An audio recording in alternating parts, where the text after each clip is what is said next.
Thanks for tuning in to the Women's Vibrancy Code, a podcast dedicated to helping women move from exhausted to energized, balance their hormones, and feeling turned on by their life, their lover, and themselves. I'm your host, Maraya Brown. I'm a Yale and functional medicine trained women's health expert, midwife, mom, keynote speaker, and self-made entrepreneur. I'm the founder of my signature program, the Women's Vibrancy Code.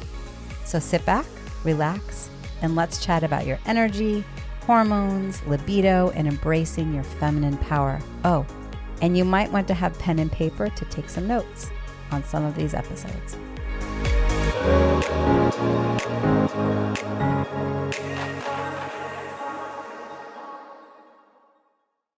For those of you listening in the podcast, welcome back to the Women's Vibrancy Code. I have Ashley Wynn-Grimes with me from Maryland, and she's going to talk with us about cannabis nursing.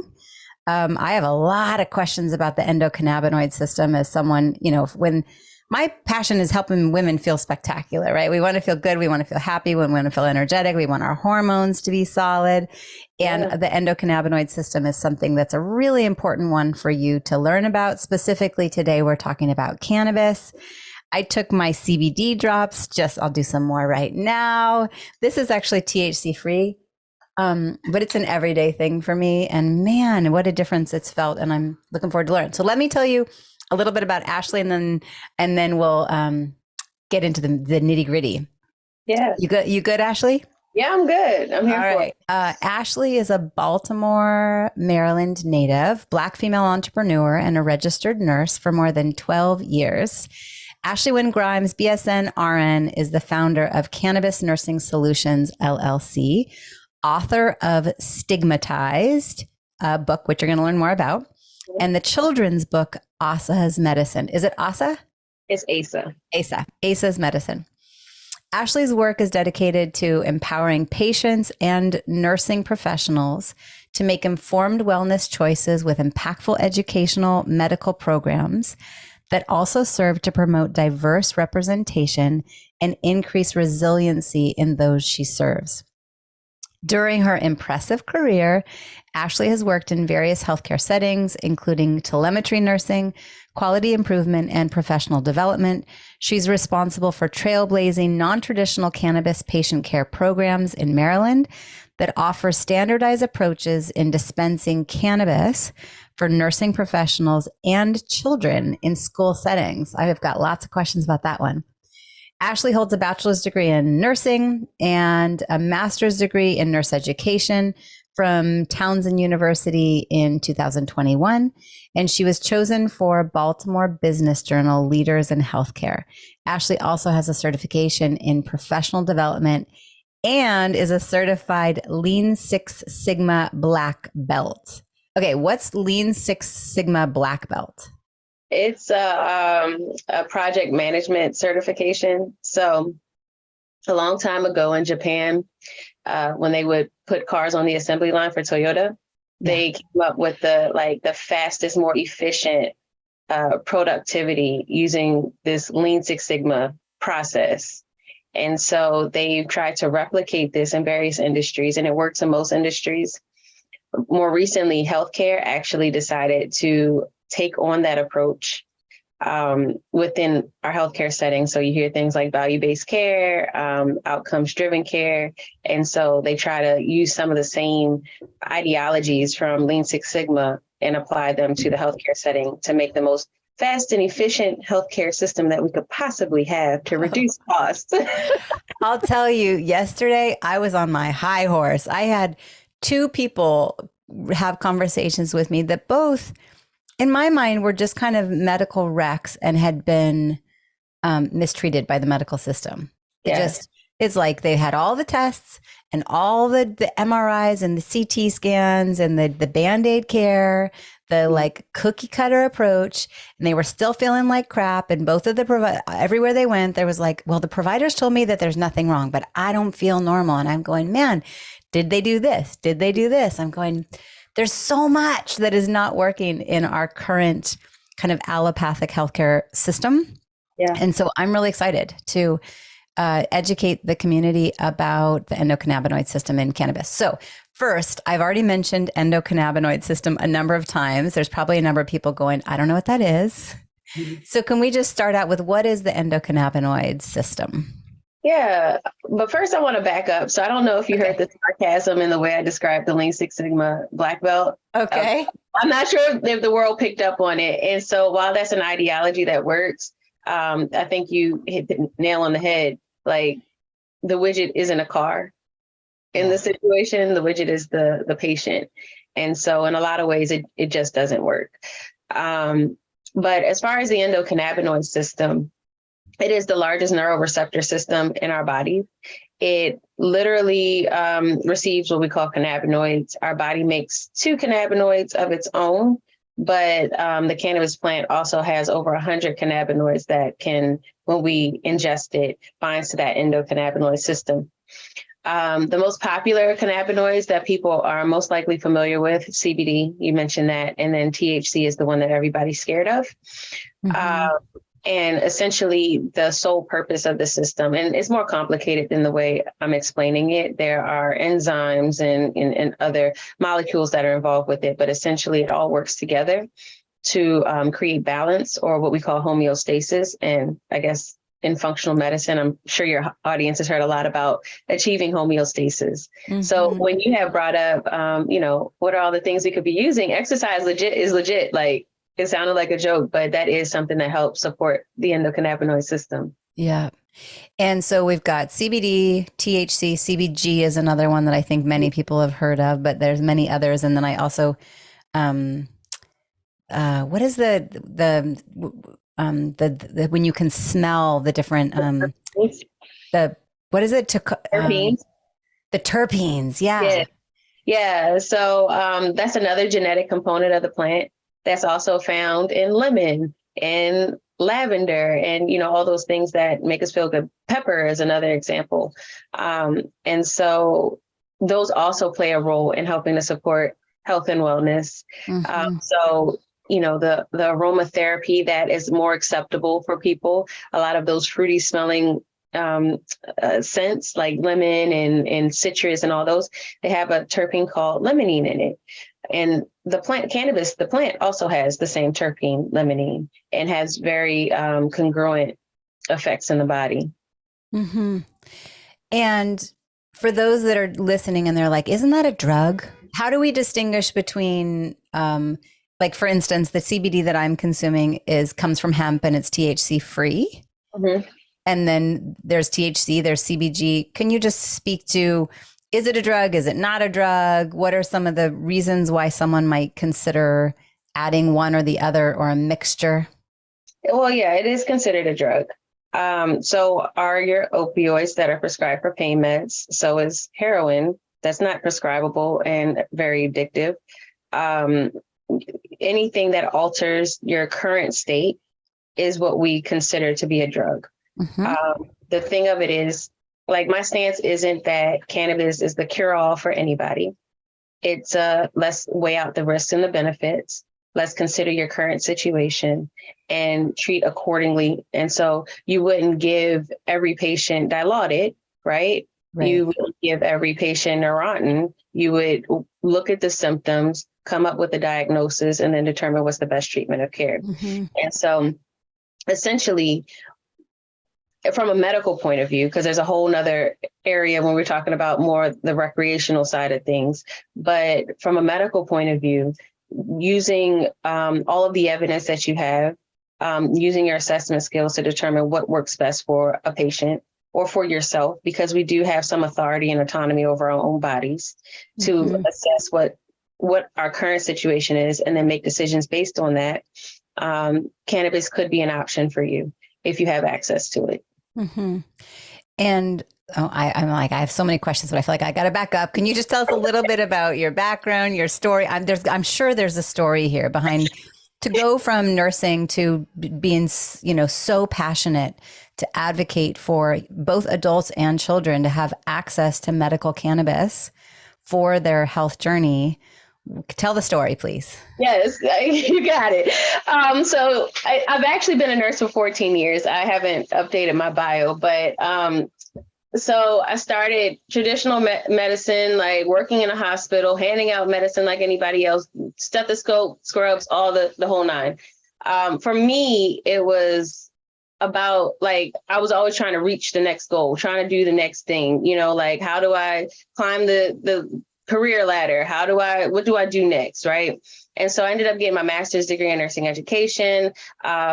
Ended up in hospital leadership, working as a nurse residency facilitator. So I was always in these kind of nurturing roles as I started to kind of progress through my career.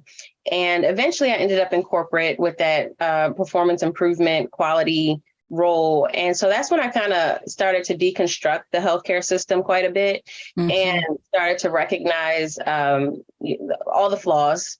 And especially as a nurse specifically, like my goal was to take care of patients, but I felt like I was never taking care of the patients. I was always, fixing the bottom line. How could I save the organization money? And so if I didn't hit goals, it was constantly kind of beat down my throat. Like your salary, mind you, it's 6-figure plus salary is determined by how much money you save. And that's kind of the mantra that was spoken to us often. Well, ironically, during that time, I also suffered or was the victim of cyber theft. So somebody stole $15,000. It was the down payment for my home. I had been saving up since forever to have this amount of money at one time. And long story short, I was suffering. I was victimized. I was suffering from a little bit of post-traumatic stress. And so my behavior was a little bit erratic and I wasn't performing like I had been prior to the theft. And so, essentially I was sat down. I was told, hey, you may not be a good fit here. And so after 2 years, all of a sudden we decided I'm not a good fit. And so, it caused me to reevaluate things, first of all, what am I doing here? Like, how did I even get here? Because as I'm going through my career, I'm so goal oriented and career driven. I didn't even take into account or acknowledge or realize that I really wasn't choosing my own path. It was kind of things that was just fed to me. I was just going there. Does this help me get higher? I didn't really consider what really worked best for me. The other thing was I wasn't really caring for myself either. So I wasn't taking the time to breathe. I wasn't taking the time to pay attention to my own self-care, whatever that looked like. And I really couldn't tell you what that was. I was also a mom at the time. I'm also a mom. All of these things are playing a role in it. And in no capacity was I spending any time with myself. And so the world started to look really gray. If you've ever been through any type of trauma, you do have those periods of fogginess that, you're not really here. You're kind of just moving through the world. And so, I had to figure out how to fix it. I also wasn't really a huge fan of doctors. I was like, no, I'll go to the therapist, but I'm not going to the doctor about this. So let me figure this thing out. Let me try acupuncture or that woo-woo doctor down the road first. I did acupuncture. I started doing yoga. And so the first thing that I realized is that I wasn't sleeping. I wasn't sleeping at all. And so then the goal became, how can I sleep at night? Because then I started to realize how miserable I was, because it was this terrible cycle where I'd wake up every day. I was miserable. I'd get to sleep at night. I couldn't go to sleep and then my work performance was suffering, and then my anxiety at night. And so it just became this terrible cycle. And so as I started exploring, I ran into the endocannabinoid system. I ran into cannabis. I ran into acupuncture. And I'm like, but why isn't this all included in my current knowledge? Like, I've been a nurse for, 10 years at this point. Why don't I know anything about this? And so it just kind of nailed everything in for me. Like, this whole healthcare thing is a sham. Let me go figure something else out. Right. I know, especially when I found out that only 1/3 of physicians graduate from med school having taken one nutrition class. Yeah. That means 2/3 have none. Yeah. And if you have one class, that's like let's study the food pyramid. What's a carbohydrate? Like, but think about every single semester you're studying pharmacology. Wow, Yeah. that seems a little bit upside down to me too. Yeah.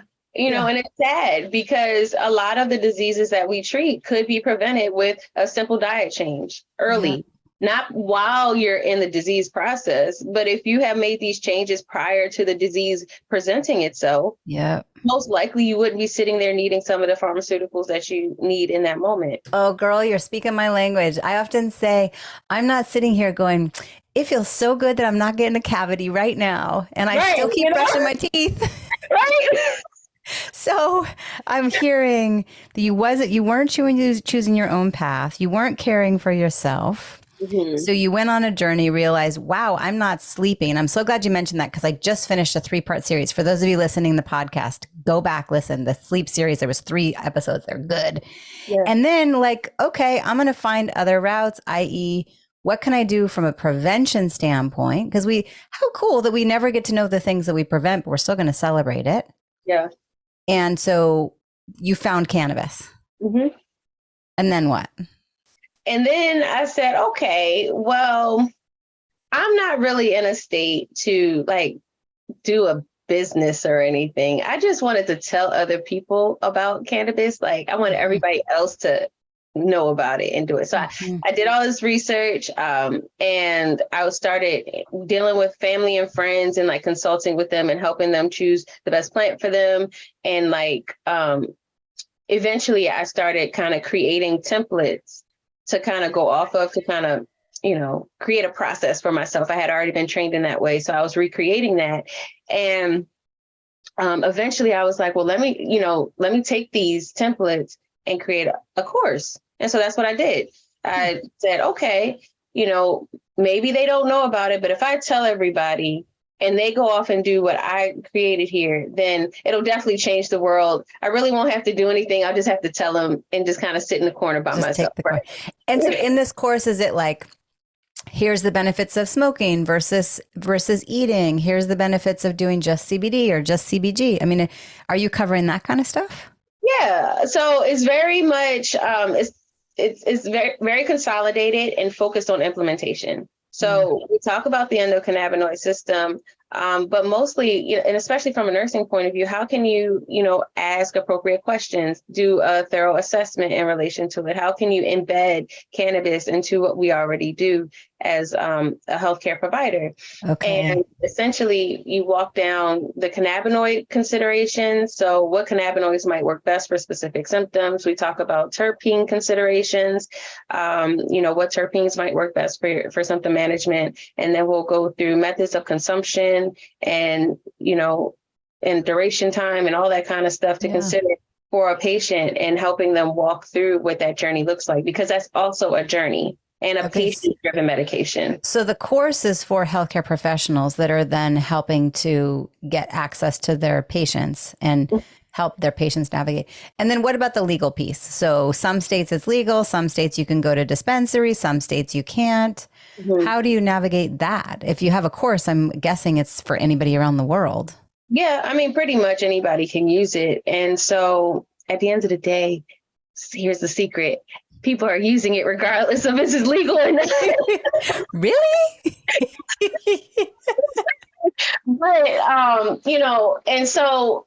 and that's part of the issue, right? Like there are a lot of people who are in restricted environments that don't have access to it, but they're still going to use it. And so they still, if they were to come into the hospital, they're probably hiding it because they're in this restricted environment, right? And so now as the healthcare provider, you don't know how to engage with this patient in a way that helps them achieve wellness. They could be consuming in a way that's harmful. They could be getting it off the street and it could be laced with fentanyl or bleach or whatever, right? And so being able to have even those conversations in those restricted environments is important. But if you have a conversation in that, let's say you're in California and you have access to everything. Well, what do you choose? How do you choose it? Right? How do you navigate this? Because there's an abundance of information and a for-profit industry, right? So it's a very much profit-driven industry. So we're going to sell based on what's going to make us the most profit, not necessarily with the intention of the patient in mind. So who else is going to do that? Because we're not talking about it. Right. It's so fascinating because living here in Southern Oregon, it's been grown here for as long as I can remember. And then it became legalized. And now everywhere you go, you can see fields and fields of either marijuana or hemp. I don't know, but I know that it smells like a skunk during harvesting season.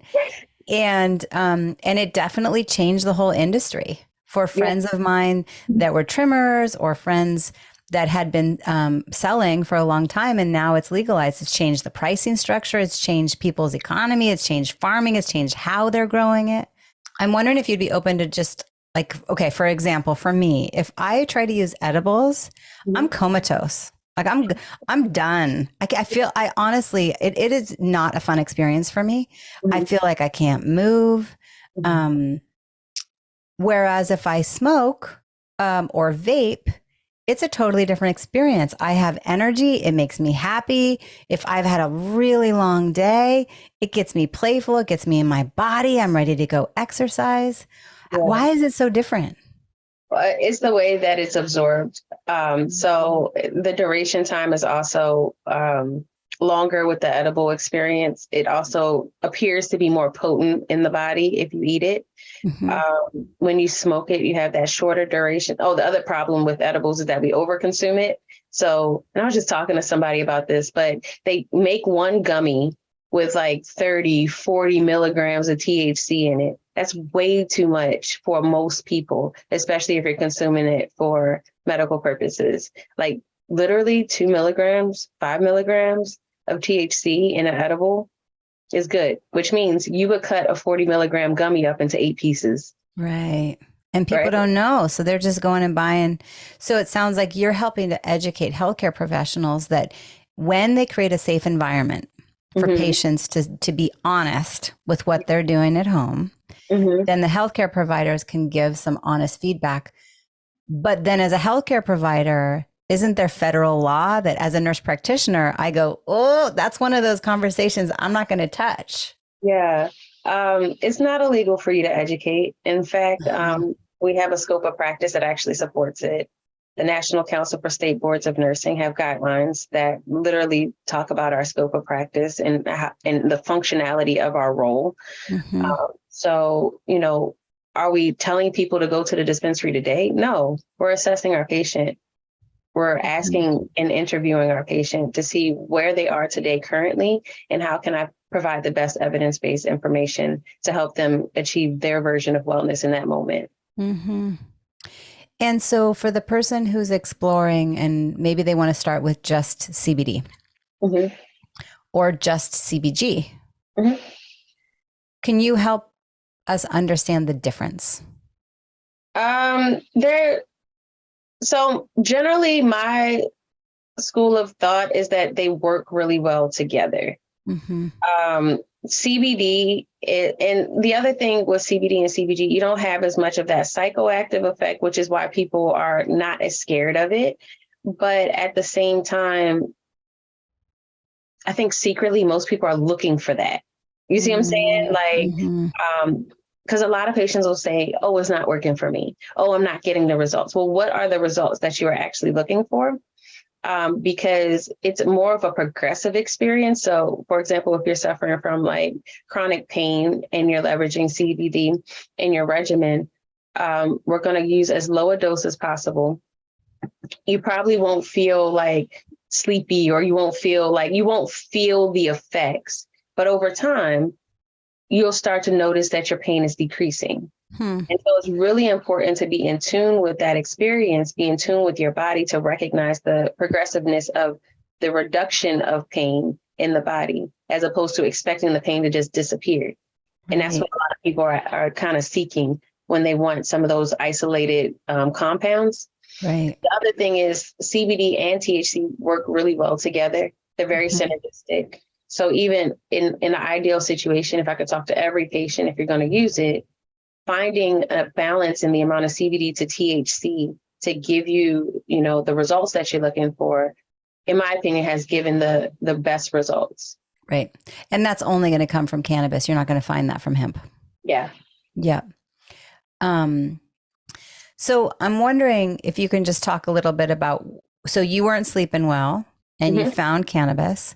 What have been some of the outcomes that you've experienced? What changed? And then also you're helping not only adults, but also children in the school system. So let's transition and talk a little bit about that. About the kids? Well, first, what were your outcomes? What changed for you once you started using cannabis?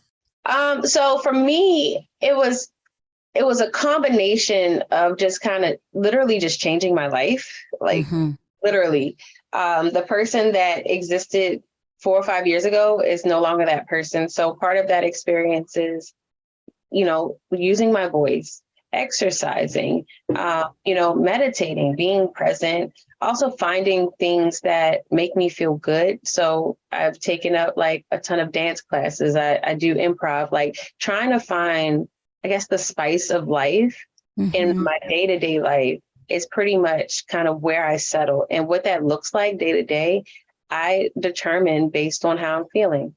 So if I need to go for a walk, that's what I do. If I need to listen to music, that's what I do.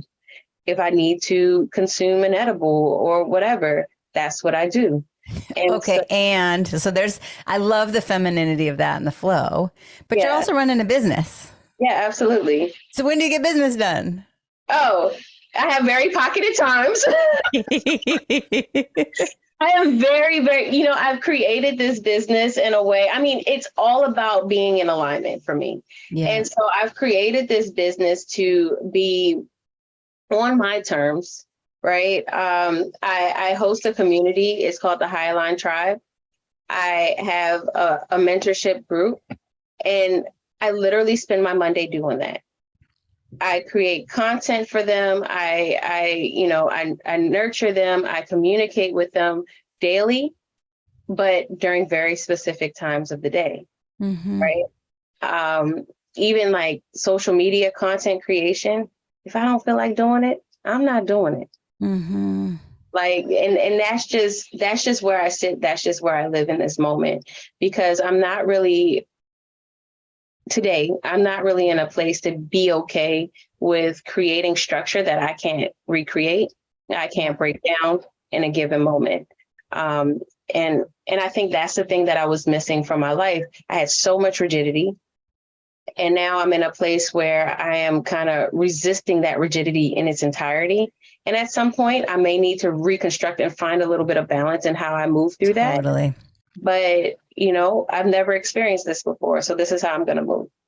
Especially after the pandemic, for myself and so many women that I talk to, the word recalibration. Yeah. We're in this phase of, whoa, that was intense. Yeah. Let me step back, recalibrate, reinvent. Who do I want to be in the world? How do I want that to show up? Who do I want to serve?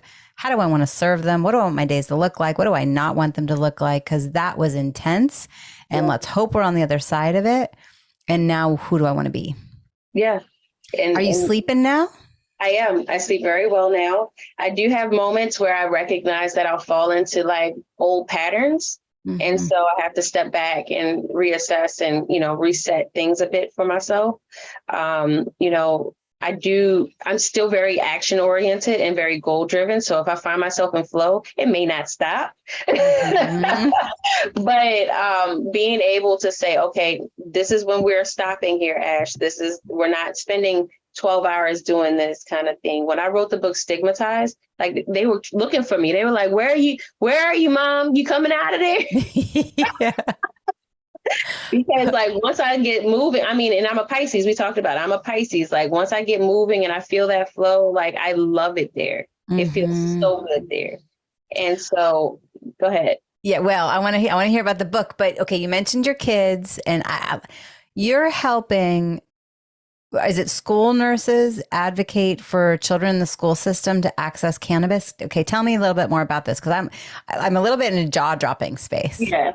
So what happened was there's actually a kid here in Maryland who needs cannabis to live, essentially. And so he has a rare autoimmune disorder where like nobody could they didn't even have a diagnosis for him when he was a child. And so him and his family, they advocated for a bill. And that bill passed, which basically said that cannabis is allowed on school grounds. Before that bill passed, whenever he had to take his medicine, his parents had to take him off the school grounds, give him his tincture, drive him back to the school, and then take him back to class. Very disruptive. He's already, feeling different, already, experiencing all these things. And now on top of that, you can't take your medicine like every other kid. Mm-hmm. How's that okay?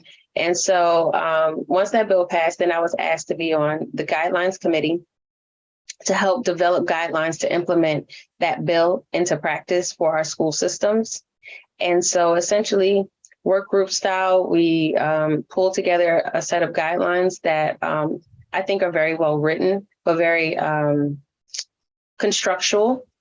And so in my mind, the question still was, what about all of the rest of the children who need access to their medicine? So that's where ACEs medicine came in. Because when I would ask those questions on the guidelines committee, it's like, well, that's not really our responsibility. Well, I'm a nurse and I kind of really care about the patient. Mm-hmm. Right.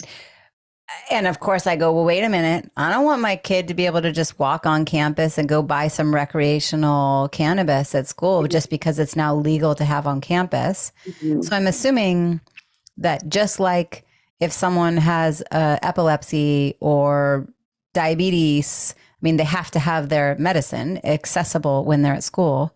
Yes. So is the medicine held at the nursing station? Do they have it on their own bodies? Is there facilitation of the actual administration of it? How does that work?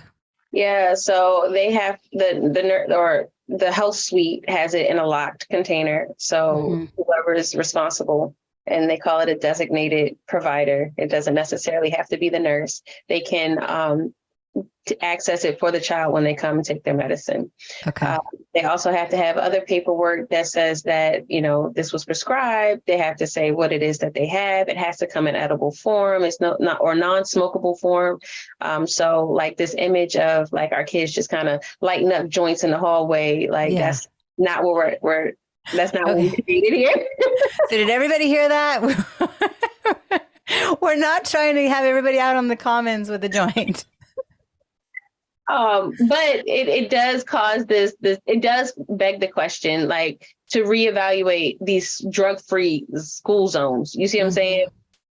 Because, once upon a time we were saying these were drug-free school zones. If you were caught with any type of drug or paraphernalia, like how are we addressing that? And so, there are a lot of questions around this that I think need to evolve quite a bit.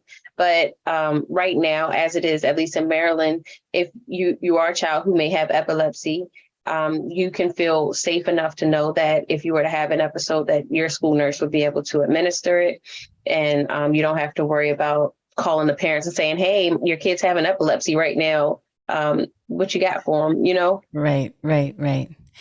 And I'm imagining that you're receiving some resistance from some families and some parents. And there's definitely stigma. Yeah, absolutely. What kind of things have shown up that way, and how have you navigated it? And how do you teach other healthcare providers to navigate it? So here's the thing, being in this space, you will absolutely run into stigma. I had one woman tell me I was trying to kill her son. I'm like, but how? I'm just having conversation with you though. Yeah, right. Like I just use my words. I don't understand how that results in your son dying. I don't understand. So the issue is the mass media, the marketing of this idea that cannabis will kill you, this idea of your brain, being a fried egg or whatever, it has been implanted in a lot of our thought processes, especially my age bracket and up. And so, when I say the word cannabis, I don't even have to introduce the idea of a kid. I don't have to introduce the idea of a hospital. If I say the word cannabis nursing solutions, all of a sudden, Ashley is definitely a demon to some people. I'm definitely some sort of murderer. And, I have nothing to say beyond that statement alone. And so I early on, I really had to recognize that when people are ready to listen, they will. That stigma truly does exist, and it is not up to me to change that for them. But if you are willing to have a conversation, I don't mind kind of shifting your perspective about what you understand. And then we can approach the conversation that way. Right. And so even when we're talking about our children, even when we're talking about healthcare, even when I'm even explaining the business to people, you know, if I meet that resistance on the front end, I can just say, hey, do you want to continue this conversation? Because maybe I'm not who you need right now. Right. And foundationally, I'm hearing two things. It's about being open to having a conversation. Mm-hmm. What I believe to be true is facts don't change beliefs. Yeah. You know, people have their own idea of, you know, vaccines, no vaccines, cannabis, no cannabis, politics, whatever it may be. And you can find facts wherever you want to look that are going to substantiate that belief. Yeah. And so the question is, are you open to possibly some facts that might change your belief? Absolutely. Absolutely. And it sounds like you're looking for people that are saying, I'm open. I'm open to possibly changing a way that I saw this or learning something new. Mm-hmm. Yeah. And for me, that's more about human connection, right? Like we're not intended to connect with every human, but the people that we do attract, they'll come. And so for me, it's just about trusting the universe, my universe, and knowing that I'm going to attract the right people. And so can you just give a laundry list of what conditions, what health conditions, what symptoms do you see most commonly that cannabis can support in both adults and children? So you already mentioned sleep. I heard you mention pain in the body. What else? What else do you see most commonly?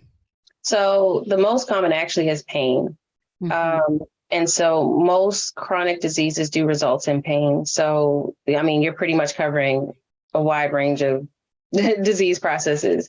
But the other thing, we talked about the sleep, but also like anxiety, right? Helping people to relax, wind down after a hard day. What else? Menstrual cramps, that also falls in the realm of sleep. Pain. What else? I don't know. I feel like that covers everything, to be honest with you. Yeah. Because and there are other things, like they talk about the slowing down the proliferation of cancer. We talk about like nausea and things of that nature. But most of the time, at the core of it, it's about pain. Like after you're done kind of breaking down all of the things that's happening with somebody, it boils down to pain. Pain results lack of sleep. I was at a mastermind in Newport in September, and there was a woman there. She was doing major advocacy for cannabis specifically for her as treatment for her breast cancer. And she had gone into remission. I think since then it's back, but it's fascinating to see the different. I've seen it used for appetite. For individuals who don't have an appetite. I remember when my grandpa, he had a really rare bacteria, and he ended up in the hospital for a long time, and then in an outpatient, like independent living facility, and they were giving him THC to increase his appetite. I found that fascinating. And then what about in children? Anything specific there? Mostly the same symptomatology, but the biggest one is the seizures. Yeah, that's the biggest one. Because it can slow and stop those seizures almost immediately. And especially with people who have severe epilepsy, having 20, 30, 40 seizures per day, like that's a significant increase in quality of life. Significant. And, you know, part of me is thinking, I was just in Mexico last week and I was staying with a friend of mine who's living down in Costa Rica. And she's like, oh, those Americans, they just live their lives in order to work. Yeah, I hear that all the time. And in other places, they work in order to live. And so part of me thinks, you know, a little bit of cannabis might help our culture just chill out a little bit. But then I think about myself, it actually gives me energy. It's like, let's go. I'm creative. I've got my second or third wind. When, in your experience, do you see most people, it kind of takes the edge off and chills them out? Or are there a number of people that it really does give them energy and that get up and go? Am I just a unique individual? It depends on the strain or the profile of the plant. So a lot of times a plant that has linalool in it will be more of the indica strain. Okay. And it'll kind of mellow you out. And they call it like kind of have you stuck, I guess, if you take too much. Okay.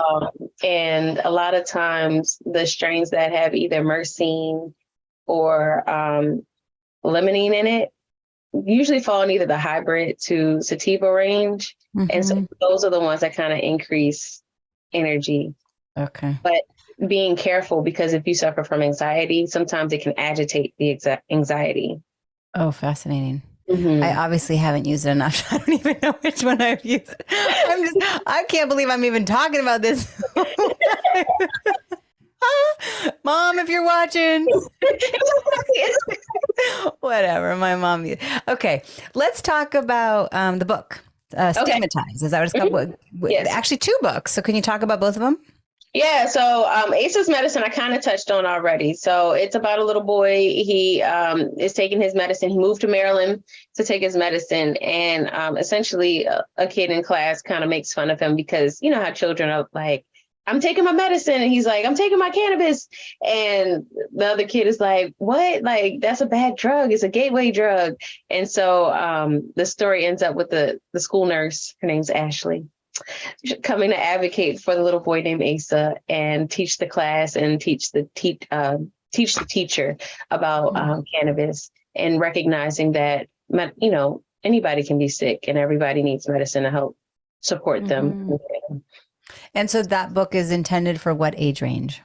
Elementary school. Okay. I mean, really, it's at elementary school level. So as a healthcare provider, making sure that any and everybody can read it and understand it was kind of the goal behind it. So it can also teach parents in layman's terms. It can also teach older children, you know, just to get an understanding or a concept as to why this may be important and to reshape how we're learning about cannabis is really the intention behind it. So it's not a ton of detail, but now we can have a conversation, right? Stigmatized is a passion project. So really being able to dig into my own story. For me, it's about the alignment and being able to express myself, being able to use my voice and recognizing where I've come from in order to, you know, really appreciate where I am today. I think that stigma lies unspoken in all areas of anyone's life. It's just highlighted in the cannabis industry because that's stigma. But, you know, what I started to recognize as I kept moving in this space is that, you know, we're all stigmatized. We're in some capacity. I walk in, I have locks, I have, you know, I'm a Black woman, I'm a nurse, right? You already have ideas of what you think I'm going to talk about or how I'm going to sound or what you think my experience has been. But anybody, you're automatically going to think a thing about a person that you see based on what you can see in that moment. And that's what the stigma is. And so for me, it's about uncovering the stigma and having more open conversations with people without passing judgment before the connection occurs. And I think that things would be a lot more lighthearted. It'd be a lot less contention, a lot less anxiety, you know. And then if you add in a little bit of cannabis too, I mean, gosh darn it, we'd be really happy. Wasn't it the first version of our declaration was on hemp paper? Yeah, it was. Yeah. Isn't that amazing? I know. So, it was probably an industry, both hemp and cannabis were probably grown a ton, and then something shifted. Alcohol was more profitable, maybe. Well, what happened was Mexican Revolution. So we were using it for more production purposes. So paper, rope, you know, wartime, all those kind of things.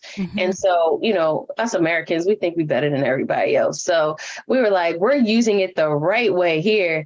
And when the Mexican Revolution happened, they found that Mexicans brought smokable cannabis to America. And they were like, oh, what's going on with that? They're not doing it right. And so now we're calling it marijuana. Now we have the Marijuana Tax Act. And then it was this kind of waxing and waning of perspective around it. So it was the Mexicans and Black like jazz musicians that were particularly identified as the people who smoked weed or smoked marijuana. And so with the racial identity and the differences and how we do things here, we kind of were like, no, that's wrong. Let's get rid of it. What's interesting, though, I think it was World War One. I don't know. I can't ever remember. World War One of those wars. They actually had a Hemp for Victory project. So even though they had made it illegal during that time, they basically said, well, if you grow hemp, you don't have to go to war. Huh. Fascinating. Isn't that crazy? Yeah. Oh, learning history. Okay. So we've covered so much ground. So the book, it looks like stigmatizedthebook.com. Is it available on Amazon? Can people buy it? Yes, it's on Amazon. Aces Medicine is also on Amazon. But if you go to stigmatizedthebook.com, I'll put a little bookmark and sign it for you. Ah, fun. That's fun. And who is the individual that is really going to want to read that book? Anybody who's ever felt stigmatized. So it's written from my point of view, from a nurse's point of view, but anybody can resonate with some of the stories. So we just went through the pandemic where we were calling nurses heroes. Have you ever been in a situation where somebody called you or identified you as something that you didn't feel like you were? Yeah. Right. We've all understand the issues with racism in America. Have you ever felt guilty or have you ever been the victim of racism in a situation? Right. And so it brings some of those topics to life through my own narrative in a way that is relatable and really just makes you think. And the other thing that I've gotten a lot of feedback on is I use the archetypes from the tarot to help token the experience, so to make it a little bit less, I don't know, touchy. Like it just feels fascinating. It also makes me think a little bit of Brene Brown, like, you know, the boxes that we put people in. I love how she says you can't hate people close up. Yes, absolutely. I can't stand the boxes. I've been clawing my way out of the boxes. So I'm definitely a fan of Brene Brown. And we, you know, it's inevitable. We do it unconsciously, we do it consciously, but can we start to become a little bit more aware of the moments when we are and we go, huh? Yeah. Okay, so you transitioned out of nursing and now this is a full-time business? Yeah. Yeah. And so you've got the course, you've got the books, you're doing advocacy there in Maryland. Yes. For someone who's leaning in and might want to reach out to you, who is the individual that would reach out to you? What is it that what are the questions that they ask? What are the resources that you have to offer for the adults that are listening to this all over the world? Yeah, so mostly healthcare professionals reach out to me for mentorship support. But I have a community of nurses. So if there are patients that need consultation, I can definitely point you in the right direction. Anybody who needs a speaker at an event to have some of these tough conversations around stigma, around burnout, around, cannabis as a whole. So if anybody has any questions of me, definitely. Okay, cool. And I love when you were talking about CBD and starting at a low dose and trusting that it happens over time. I really am appreciating that you prioritize what am I passionate about? You prioritize, am I breathing? Am I taking care of myself? And can I make shifts to my foundational well-being, my exercise, my nutrition, my medicine in different ways that's not the quick fix, the next Band-Aid that has the side effects, but instead, what is the new lifestyle that I can take on that's going to make me feel spectacular? And I get to celebrate the things that I prevented that I'll never know. Yeah. But cheers to preventing them. I really resonate with all of it. And then my stance is very, very similar. Yes. In the area of supporting women. Any last thoughts that you feel like we didn't cover didn't talk about that feel important for you to say?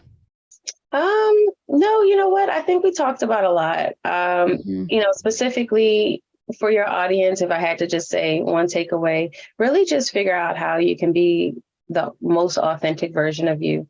Whether it's at work, whether it's at home, I just feel like a lot of us are bound to, I guess, the rules of our society. And while, a lot of times we have to follow them to some extent, where can you find little nuggets of joy? And so I would like to Yeah. challenge anybody to find that in their day. Yeah, find nuggets of joy. And it sounds like reconsider if you're someone who's on an anti-anxiety med, you're taking opioids for pain, you're numbing out with the next pharmaceutical, Mm-hmm.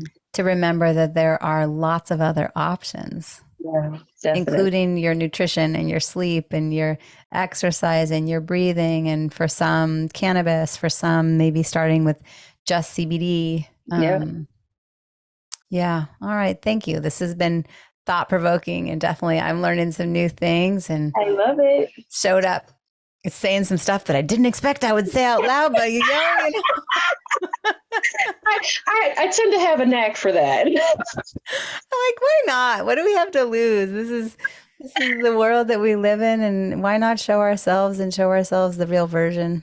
Yeah, and that's so true. And the world is changing. At the end of the day, by the time our children are adults, like this will be normal conversation. It will not be an offhand new conversation. Right now it's a novelty. Right now it's new, exciting, scary.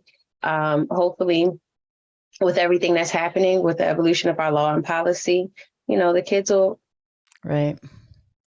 I know, like I'm thinking Michael Pollan's book, How to Change Your Mind. And then in Oregon, they've passed, as of this year, they passed legalization of psilocybins to have Yeah, facilitated medicinal use. And it's going to be really fascinating my kids are 10 and younger, yeah, to look at what is the landscape going to be for them, 5, 10 years from now. yeah, definitely. Very different. Well, thanks again, Ashley. I really do appreciate your time.